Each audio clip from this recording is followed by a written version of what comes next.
Greater Hyderabad లో శిథిలావస్థకు చేరుకున్న భవనాలపై ఫోకస్ చేసింది జీహెచ్ఎంసీ. రానున్న వర్షాకాలంలో పురాతన భవనాలు కూలి ఎలాంటి ప్రాణ నష్టం జరగకుండా చర్యలు తీసుకుంటున్నారు అధికారులు. వాతావరణ మార్పులతో భారీ వర్షాలు పడకముందే ఆయా బిల్డింగ్స్ ను కూల్చేయాలని డిసైడ్ అయింది బల్దియా.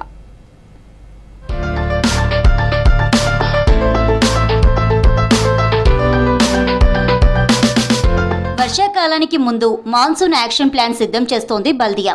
ఇప్పటికే హైడ్రా, ట్రాఫిక్ పోలీసులతో కలిపి స్పెషల్ మాన్సూన్ టీంలను సిద్ధం చేసిన జీహెచ్ఎంసీ ఇప్పుడు శిథిలావస్థలో ఉన్న భవనాలపై దృష్టి పెట్టింది. సర్కిళ్ల వారీగా పురాతన భవనాలను గుర్తించాలని కమిషనర్ ఆర్వి కర్ణన్ ఉత్తర్వులు జారీ చేశారు. ప్రత్యేక సర్వేలు నిర్వహించి శిథిల భవనాలు, కట్టడాలు, పాత ప్రహారీ గోడలు గుర్తించాలని జోనల్ కమిషనర్లకు సూచించారు.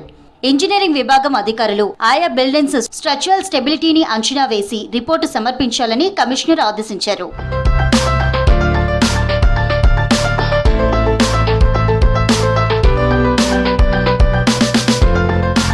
ఇంజనీరింగ్ డిపార్ట్మెంట్ అధికారులు ఇచ్చే రిపోర్ట్ ఆధారంగా పురాతన బిల్డింగ్స్ కు పటిష్ట చర్యలు చేపట్టాలా లేక కూల్చేయాలా అన్న దానిపై నిర్ణయం తీసుకోనున్నారు జీహెచ్ఎంసీ అధికారులు.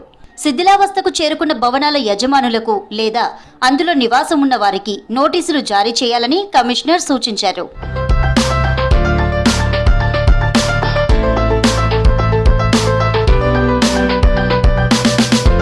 గతేడాది వర్షాకాలంలో శిథిలావస్థలో ఉన్న బిల్డింగ్స్ కు నోటీసులు ఇచ్చారు బల్దియా ఆఫీసర్స్. స్పందించని 45 బిల్డింగ్స్ ను అధికారులే కూల్చేశారు. మిగిలిన కొన్ని బిల్డింగ్స్లలో నివాసం ఉంటున్నారు ప్రజలు. ఆయా బిల్డింగ్ల నుంచి ప్రజలను ఖాళీ చేయించి సీల్ వేయాలని అధికారులను ఆదేశించారు కమిషనర్. భవనాల చుట్టూ బారికేడ్లు, హెచ్చరిక బోర్డులు ఏర్పాటు చేయాలని కమిషనర్ సూచించారు.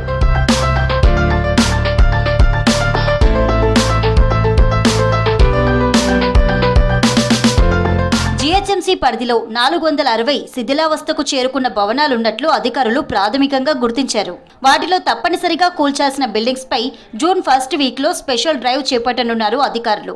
అప్పటిలోపు భవన యజమానులు కూల్చకపోతే అధికారులే కూల్చివేయనున్నారు. సికింద్రాబాద్, చార్మినార్ జోన్లలో శిథిలావస్థకు చేరుకున్న బిల్డింగ్స్ ఎక్కువగా ఉన్నట్లు గుర్తించారు బల్దియా అధికారులు.